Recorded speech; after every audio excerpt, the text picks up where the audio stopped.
Newborn and child clinic, doctor Prem Prakash, नवजात शिशु व बाल रोग विशेषज्ञ। समय सुबह 9 बजे से 1 बजे तक व संध्या 5 बजे से रात्रि 8 बजे तक। हमारा पता है बैद्यनाथ धाम स्टेशन के बगल में कास्टर टाउन बी, देवघर। हमारे पास फैसिलिटीज है NICU, फोटोथेरापी, वैक्सीनेशन। साथ ही प्रत्येक सोमवार को सुबह 9 बजे से 10 बजे तक 1 घंटा फ्री सेवा उपलब्ध है। सिटी हॉस्पिटल मधुपुर, यहाँ 24 घंटे सेवा उपलब्ध है। यहाँ आयुष्मान भारत योजना के तहत सभी प्रकार के जनरल ऑपरेशन व आंख का ऑपरेशन की सुविधा उपलब्ध है। यहाँ आधुनिक तकनीक व मशीनों के द्वारा सफलपूर्वक इलाज व ऑपरेशन किया जाता है। वेल न्यूज .टुडे में आपका स्वागत है। मैं हूं प्रदीप राज और आप देख रहे हैं वेल न्यूज .टुडे। और आज हमारे साथ हैं दिग्गज नेता गंगा नारायण सिंह जी। आज हम लोग बात करेंगे उपचुनाव को लेकर। गंगा जी, स्वागत है आपका वेल न्यूज टुडे। धन्यवाद प्रदीप जी, बहुत बहुत धन्यवाद वेल न्यूज को। मेरा पहला प्रश्न आपसे होगा, इस बार गंगा नारायण सिंह किस पार्टी से चुनाव लड़ेंगे? चुनाव इस बार मैं किस पार्टी से लड़ूंगा ये तो मैं नहीं कह सकता हूं, पर मैं चुनाव लड़ूंगा ये मैं कह सकता हूं आपको इस समय, क्योंकि बहुत जल्दबाजी होगा कि मैं किस पार्टी से हूं और किस पार्टी से आऊंगा। पिछले बार आप आजसू से लड़े हैं जी। अभी आप आजसू से ही लड़ने का प्लान है या फिर कुछ दूसरा? अभी हमारे जो सुप्रीमो हैं सुदेश दादा जी, तो दादा का जैसे इंस्ट्रक्शन रहेगा, दादा का जिस तरह का आगे का प्लान रहेगा उस तरह बात किया जाएगा। अभी इस पे कहना ठीक नहीं होगा, क्योंकि कल बैरमो, दुमका और पूरे बिहार की रिजल्ट आना है। उनके बाद फिर वो झारखंड की जो मधुपुर रिलेटेड जो भी बातें हैं 11 तारीख 12 तारीख से शुरू हो जाएगा। क्या आपको लगता है आजसू से चुनाव पिछले बार जो आप लड़े थे वो आपके लिए लाभदायक रहा था, नहीं रहा था? देखिए क्या है कि बिल्कुल लाभदायक रहा था, और मेरे ख्याल से लगता है कि मैंने आजसू से जो चुनाव लड़ा, तो आप अगर किसी पार्टी में हो और पार्टी के साथ आप लड़े हैं तो बिल्कुल लाभदायक हैं। और सारे संगठन हमारी जितने भी थे बीजेपी क्या बोलते हैं आजसू परिवार के, तो सब लोग मिल करके हमें साथ दिया। और आज स्थिति ऐसा आया है कि बीजेपी और आजसू, बैरमो और दुमका में गठबंधन में आया है। पिछले बार चुनाव में जो हुआ था उसमें पूरा हवा था कि गंगा नारायण सिंह निर्दलीय चुनाव लड़ेंगे, लेकिन अचानक हमने देखा कि आजसू से गंगा नारायण सिंह चुनाव लड़े। तो ये आपकी मजबूरी थी चुनाव लड़ना आजसू से या फिर जरूरी? देखिए, उस हालात को देखते हुए मजबूरी और ज़रूरी का ये नहीं था, हमें चुनाव लड़ना था। और हालात कभी कभी इस तरह आपके सामने आके पैदा हो जाता है जो आप चाह कर करके भी कुछ नहीं कर पाते हो, या तो आप जो नहीं चाह रहे हो वो हो जाता है। तो वो स्थिति इस तरह था कि मुझे चुनाव लड़ना तो तय था, पर मेरे साथ जो षड्यंत्र रचा गया था, मेरे खिलाफ जो केस कर दिए गए थे, मुझे जो पावर में जो लोग थे वो उनका दुरुपयोग कर करके मुझे काफ़ी डिस्टर्ब किया। तो कहीं ना कहीं वो सब चीज़ मिक्स है, और वहाँ से मैं जो मेरी थोड़ी सी मनोबल था वो तोड़ने की कोशिश कर रहा था, पर मैंने अपने आप को संभाल करके और फिर मैं उस जगह पे लाके खड़ा कर। यहाँ पे लोगों में ये चर्चा थी कि जब आजसू से अगर चुनाव लड़ते हैं तो आजसू चुनाव जीतने के बाद बीजेपी में ही उनका जाना होता है और बीजेपी के साथ उनका गठबंधन है। कुछ लोग जो कि बीजेपी को पसंद नहीं करते थे, उन लोगों का वोट चाहते हुए भी आपको नहीं मिल पाया। ऐसा नहीं है। देखिए क्या है ना कि इस तरह की स्थिति नहीं बना था। स्थिति तो ज़बरदस्त था कि मैं जीता हुआ था। और मैं आज आपको बता दूं, मुझे बड़ा गर्व होगा, मैं हारा हुआ आदमी नहीं हूँ। हारे तो मधुपुर की जनता है, मैं कहाँ हारा हूँ? मैं कभी हार ही नहीं सकता, क्योंकि जब मैंने किसी विजन को लेकर के मधुपुर और मधुपुर के लोगों के लिए मैं आया हूँ, गांव के लोगों के लिए आया हूँ, गांव के हर एक युवाओं के लिए आया हूँ, शहर को हर एक चीज़ मैं देने की इच्छा में आया हूँ, तो मेरी हार कहाँ हुई है? ना मेरे दादाजी यहाँ राजनीति करते थे, ना मेरे पिताजी राजनीति करते थे। मैं पहला व्यक्ति अपने परिवार का हूँ जो मैं राजनीति कर रहा हूँ। तो वोट ना मिलना या फिर बीजेपी का वोट नहीं कट कर पाए या जेएमएम का नहीं कट पाए, वो सवाल वो नहीं है।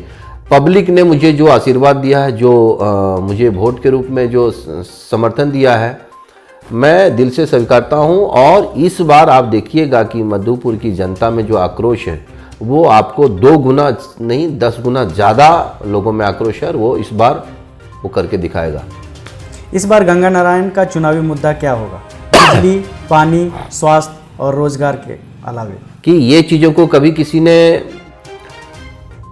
जमीन पे उतारने का काम किया है? नहीं किया है। तो जब नहीं किया है तो फिर उस चीज़ को लेकर चलना पड़ेगा। पिछले चुनाव के अपेक्षा इस चुनाव में तब आपका प्लस पॉइंट क्या होगा? देखिए, यहाँ की जनता की जो प्रॉब्लम है वो प्लस पॉइंट ये है, जनता की जो प्रॉब्लम है कोई किसी ने सॉल्व नहीं किया। जनता की बातें सुनी नहीं जाती है, या तो फिर जनता की बात सुन करके अनसुना किया जाता है। अब ये गांव में एक चापाकल अगर ख़राब है तो वहाँ के लिए बोलते हैं फंड नहीं है। ये गांव में अगर ट्रांसफार्मर अगर ख़राब हो गया है तो वहाँ बोलते हैं करके कि आप स्वयं चंदा उठा करके ट्रांसफार्मर को लेके आइए, या तो फिर ट्रांसफार्मर ऐसे दे दिए जाते हैं जो रिपेयरिंग वाला होता है वो थोड़े दिन यूज़ करता है फिर ख़राब हो जाते हैं।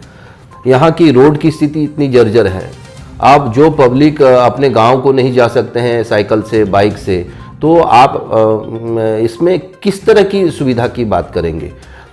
यहाँ एजुकेशन लेवल इतने नीचे स्तर से गिर गए हैं जो कॉलेज में अच्छे से पढ़ाई नहीं हो पाते। स्वास्थ्य केंद्र में आपने यहाँ 4 डॉक्टर की व्यवस्था नहीं करा पाते। आप हमारे यहाँ नज़दीक ही कोलवा करके गांव है जहाँ पे एक 100 बेड का हॉस्पिटल बना हुआ है। वहाँ करीबन 4-5 साल या तो ज़्यादा हो गया है शायद, वहाँ एक हॉस्पिटल बना हुआ है और उस हॉस्पिटल को अभी तक चला नहीं पा रहे हैं। तो मेरे ख्याल से लगता है कि जो पब्लिक का पैसा है, जो सरकारी खजाने कहते हैं, तो सरकारी खजाना पब्लिक का पैसा है, उनको लाखों में नहीं करोड़ों में ये लोग ऐसे ज़मीन पे खाली अपना ठेका ठेकेदारी करके या कमीशन खोरी करके निकाल देते हैं। पर पब्लिक को फ़ायदा क्या हुआ और पब्लिक को फ़ायदा दिया क्या ये लोगों ने? स्वास्थ्य के क्षेत्र में ले लीजिए, बेरोजगारी के बारे में अगर बात करें तो बेरोजगारी के बारे में जैसे बात करेंगे वो मेरे पर तो पिछले बार तो यही तो मैंने सवाल किया था और मेरे पास केस ठोंक दिए गए थे। बेरोजगारी बहुत बड़ा मुद्दा है। आपने इस कोरोना काल महामारी में देखे होंगे कि लोग हजारों किलोमीटर दूर से पैदल चल करके आ रहा था क्योंकि वो रोजगार के लिए प्रदेश गए थे। हमारे देश के अनेकों ऐसे प्रदेश हैं जहां हमारे यहाँ के लोग जाकर के वहाँ अपना रोजी रोटी कमाता है। तो हमारे जो प्रदेश में जो जिस रिस्पॉन्सिबिलिटी जो भी कैबिनेट में है और जो भी सरकार में थे और जिस तरह का अपना बेरोजगारी के बारे में उनको सोचना चाहिए, बिल्कुल नहीं सोचा उसने। आज फिर वही स्थिति बना कि लोग जब आ रहे थे वहाँ से रोक करके आ रहे थे, तड़प के भूखे प्यासे लोग आ रहे थे, वो बोल रहा था प्रदेश नहीं जाऊंगा, वापस वो लोग प्रदेश जा रहे हैं। आपको पार्टी से कोई टिकट नहीं मिला तो आप निर्दलीय चुनाव लड़ेंगे? देखिए, मैं आपको फिर एक बात कहता हूँ कि पार्टी से टिकट मिला ना मिला वो तो अलग बात है, पर मैं चुनाव लड़ूंगा मधुपुर में, ये तो बात क्लियर है। मतलब पक्का है कि चुनाव लड़ेंगे? पक्का। मुझे कभी सिर्फ मुझे मधुपुर से, मधुपुर के लोगों से, मधुपुर की ज़रूरत से, मधुपुर की यहाँ जो समस्या है उनसे मुझे प्यार है, उनको मुझे ख़त्म करना है। यहाँ की युवाओं को, जो भटके युवा हैं, जो युवाओं को अपाहिज बना दिया है, जिस घर का माँ बाप अपने बच्चों पे इतने पैसे खर्च करके या अपने दिनचर्या को एकदम मार करके बच्चों पे जो खर्च किए, उस बच्चों को अपाहिज बना दिया है। यहाँ पे उम्र देखिए बढ़ते जा रहे हैं पर उसको रोजगार नहीं मिल रहा है। तो मैं चाहूँगा कि यहाँ के युवाओं को रोजगार से एकदम ऐसा कनेक्ट करने के लिए, और मैं जीतने के बाद लोगों को 2000 नौकरियाँ दूंगा, ये मैं आपको कहता हूँ। मधुपुर विधानसभा क्षेत्र के जनता को आप क्या संदेश देना चाहेंगे? मधुपुर जनता को मैं एक हाथ जोड़ के विनती करूंगा कि आपने इतने बार जितने लोगों को आपने देखा है, आपने जो भी आपके यहाँ पे मधुपुर विधानसभा से जीत के गए हैं, आपने जिनको अपना प्रत्याशी बनाया, मंत्रालय भी दिए, मधुपुर के बारे में कभी नहीं सोचा। और वो ना वो मधुपुर के बारे में सोचता है, सिर्फ उसको एक ही चीज़ की सोचे कि मैं जीत के आ गया, बाद में उनके दाहिने बाएं जो लोग हैं उनके बारे में सोचते हैं।